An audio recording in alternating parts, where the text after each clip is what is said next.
కృష్ణ తానింక బ్రతకడం కష్టమని, తన బిడ్డల బాధ్యతను జాగ్రత్తగా చూసుకోమని అడుగడుగునా భర్తకు ఒప్పగింతలు పెడుతోంది. రోజులు కాదు, ఆమెకు కొన్ని గంటలు మాత్రమే మిగిలున్నాయి. ఆ రాత్రి గడవటం కష్టమని అందరికీ అర్థమైపోయింది. క్షణం ఒక యుగంలా గడుస్తోంది.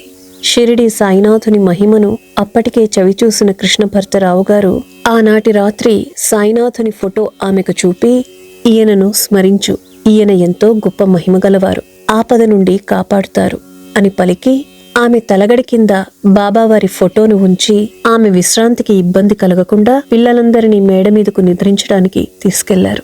కృష్ణ తండ్రి హనుమంతరావు గారు కూడా తమ మత గురువులకు మంత్రాలయ రాఘవేంద్ర స్వామివారి పటమును కూడా తెచ్చి ఆమె తలగడ కింద ఉంచారు.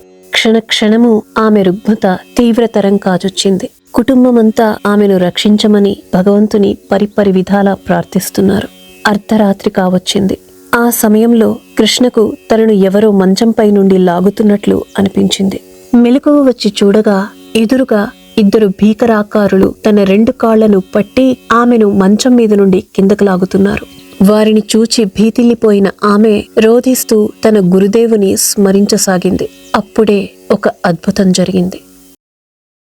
నాటి రాత్రి ఆమె తలగడ క్రింద ఆమె భర్త ఉంచిన షిరిడీ సాయినాథుని ఫోటో నుండి, ఆమె తండ్రి ఉంచిన శ్రీ రాఘవేంద్ర స్వామి వారి ఫోటో నుండి ఆ ఇరువురు మహనీయులు ప్రకటమై అక్కడ నిల్చున్నట్లు ఆమెకు స్పష్టంగా గోచరించింది. వారిని చూడగానే ఆ భీకరాకారులు ఆమెను విడిచిపెట్టి అదృశ్యులైనారు. అప్పుడు శ్రీ సాయినాథుడు ఆమెతో, బిడ్డా, నీకే భయమూ లేదు, నీ మరణమును తప్పించాను.